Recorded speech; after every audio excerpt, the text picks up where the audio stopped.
first away game and first London derby of the season against West Ham tomorrow, my friends. And to be fair, this whole week has been one dopamine hit after dopamine hit after dopamine hit. After securing the double signings of CAICEDO and Lavia, I guess things naturally had to plateau, right? Obviously, after it was confirmed that our move for Olise has now collapsed. I'm not gonna lie, that move hurt a little bit because this guy would have been the icing on this beautiful cake that's getting made right now. There's only one guy in Mohamed Kudus that could satisfy that loss, in my personal opinion. But my friends, after the first game of the season, where I kind of feel like we can all admit, we all felt that excitement.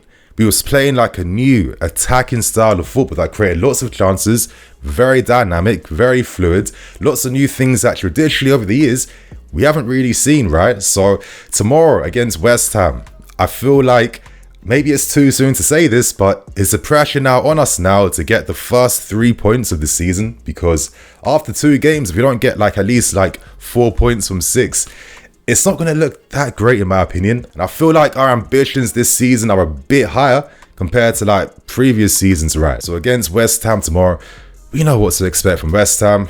Pochettino knows what to expect from West Ham. They're going to defend, they're going to hit you on the break, and they're going to play for counter-attacks. That's how they won the Conference League, and that's how they got their first point of the season against Bournemouth earlier. So if we can nullify that counter-attacking threat, if we can take the lead and control the game like we've tended to do against West Ham, you know, the past 6 games against them, we've won 4, drawn once, and lost once, and that was due to an incredible fluky goal we'll never forget in that 3-2 loss. So I think that the pressure is on us to succeed, but I feel like the team are hungry and ready now to get the first 3 points of this new season. It's a riceless West Ham, and hopefully a Pochettino-less West Ham as well too. Obviously, madness happening in terms of him getting investigated for these bookings he's received. Obviously, these bets getting made in Brazil is not looking ideal, and currently it seems like Man City now have dropped their interest due to this investigation, so it's looking kind of serious. So I'm hoping that he won't be playing tomorrow, and hopefully we can take advantage, my friends. So in today's preview, obviously I'm going to break down the press conference, going through the key talking points.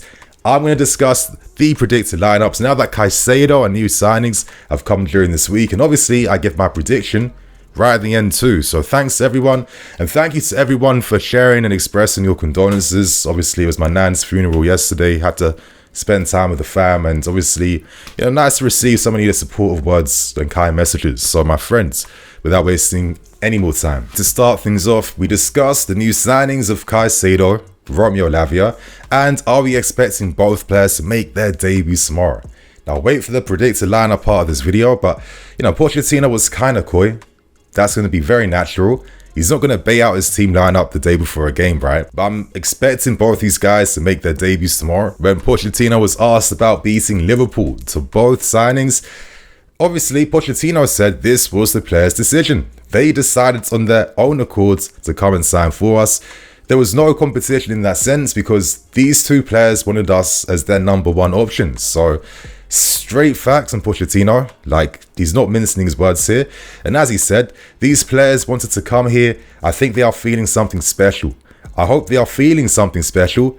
Something good is happening here, and I kind of feel like Pochettino has been teasing us with all this type of exciting words throughout pre-season, during the season so far. And I'm gonna like go by the energy that's coming out from the squad, right? Like if everyone's feeling optimistic and confident, how can I not feel confident for myself? Olise's move has collapsed currently. Fingers crossed we make like some audacious effort to try and just like, you know, hit his release clause, the new one that's part of this contract he signed. But Pochettino mentioned a player that tends to get forgotten about anytime, you know, new attacking players get brought up, and that is our very own Armando Broja. I mean, there's big hype and hope around Broja.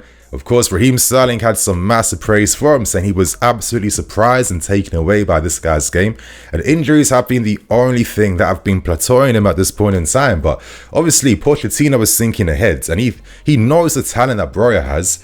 And for me, you know, sometimes when I'm hearing all these reports about maybe Milan and other clubs showing interest to sign him, it makes me think to myself, you know, how much control does Pochettino really have in assembling the squad? Because you can imagine certain players signed he might not have been here for, but they're great players and he'll be happy to work with them. But in terms of exits too, you know, does Pochettino have as much to say? Like, I'm not too sure, to be fair with you. So I think Breuer, of course, let's give this guy the patience to come back, right? But if we could sign one more attacking player, I'm not going to be opposed to that, but it wouldn't be up front.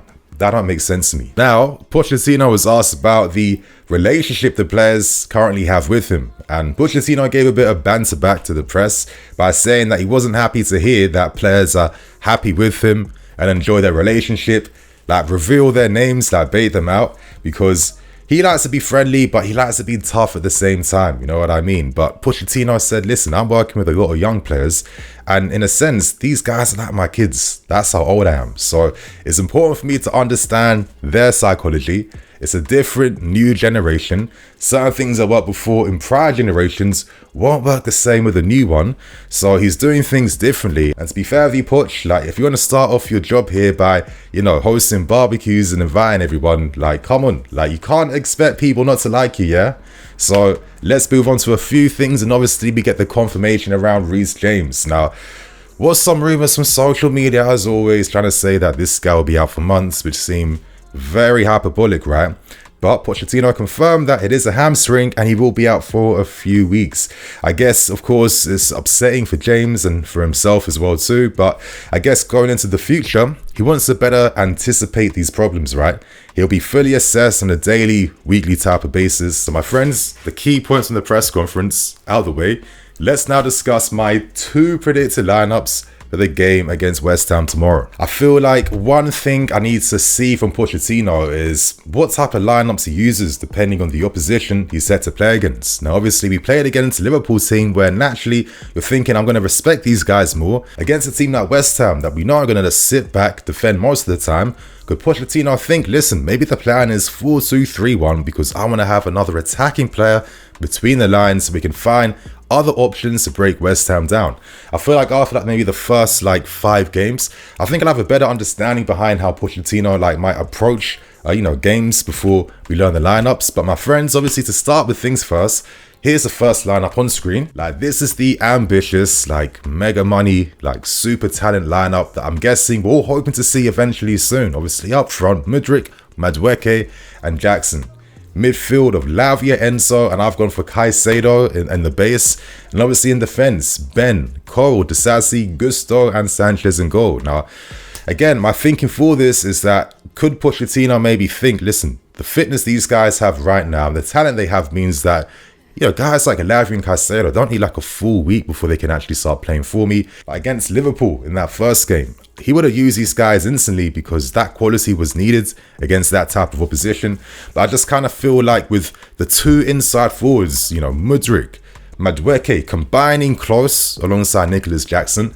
In that Liverpool game, there was a few counter-attacks from Jackson where if he wasn't isolated by himself, if he had support of 2 more guys around, could we have opened up new avenues to break Liverpool down? I would not be surprised by that. Obviously, Madueke came on near the end, but he gets a lot fitter for this week. Could he finally get one of the first starts of the season? Of course, Mudryk's introduction. We were surprised that he didn't start the game against Liverpool.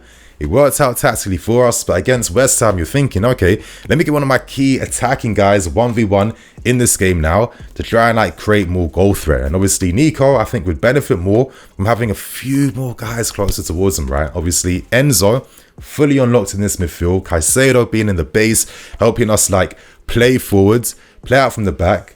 And I think when you have someone that you have so much confidence in playing out from the back, we can push certain guys a bit more forward now. Maybe the fullbacks can spread a bit higher and go a bit wider. And obviously now that you have Enzos and Lavias that can be on the receiving end of these passes behind West Ham's midfield lines. Now, I have thought about 4-2-3-1, but I'm sorry, my friends. I just can't see Enzo Fernandez playing as the 10, playing and receiving back to goal. That's not Enzo Fernandez. Let this guy have all that freedom to affect all different phases of the game. And for those reasons, this is why I think that Lavia would be a good partner alongside him. I think that even though Lavia has great ball winning skills, this guy has played the DM role throughout his young career so far. I just think in terms of his game, he has one of those profiles where he could be very moldable. He could really affect the game in the final third a lot more. He can break the lines. He does have a very good shot. He does have good defensive output that can be explored. and maximise a lot more my personal opinion. So I just think Caicedo for now would be best being the base midfield player, have Lavia having that license to drop deep, to of course build up with Caicedo if he has to, but also support the attack in the final third, and have Enzo having that free role where he just has the license to be in all different phases of the game at the same time. So that is basically my lineup. I'm hoping, fingers crossed, I see this lineup against West Ham. I'm going for the 3-4-2-1/4-3-3 that we saw against Liverpool last week. Now, Pochettino might think, listen, I'm going to start off the season like this so these guys can, you know, build understanding defensively as a team. And it reminds me of like when Mourinho first took over during his first spell with us, where we defended and played on the counter for like the first 5 to 7 games, because he was like, listen, until you guys know how to properly defend as a unit, we're not even going to think about attack right now. And look what happened at the end of that season. So I think that lineup that we saw against Liverpool, which essentially was like a 4-3-3. I mean, Ben Chilwell was basically playing as a left winger in that game. It was very new, very exciting, very forward thinking, and very attacking too. Pochettino might think, listen, I need to have 4 guys at the back so I can go 1v1 against West Ham's counter-attacks. Because if you deep it in a way, West Ham won't play too different compared to Liverpool in the sense that they're looking to find their attacking guys on the counter-attack in these 1v1 moments. So matching them will definitely help us in those regards. And obviously now that we have Caicedo, where, listen, Gallagher was good against Liverpool, especially in the second half where he like stepped up even more. But I think Caicedo is just more naturally suited to playing in that base role midfield. He won't be as sloppy in terms of like losing the ball. He plays very quickly with either foot, and he can find guys on the left or on the right, further forwards, line breaking passes, all that good stuff.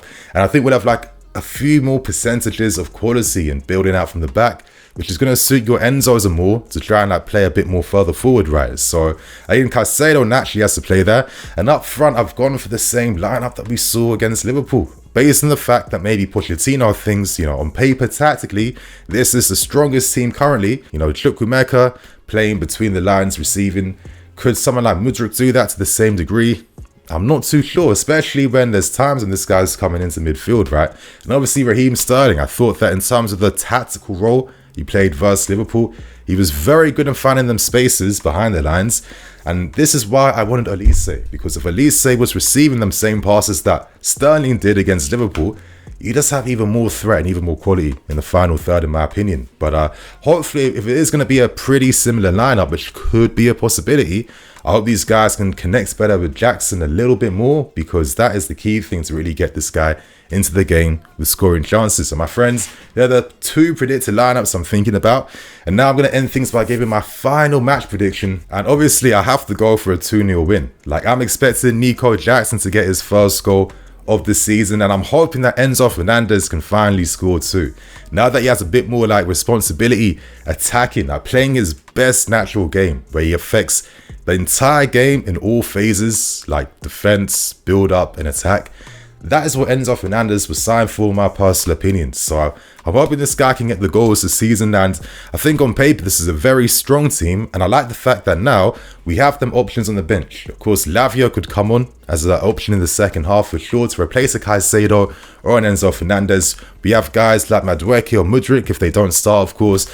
Matson, like we have options that can help us cope against any game state, like whether we're behind, whether we have the leads, etc, etc. So I'm going for a 2-0 win. And on that note, my friends, I am the EFC. This is BlueLionsTV. I'll catch you guys later with some more videos. Cool.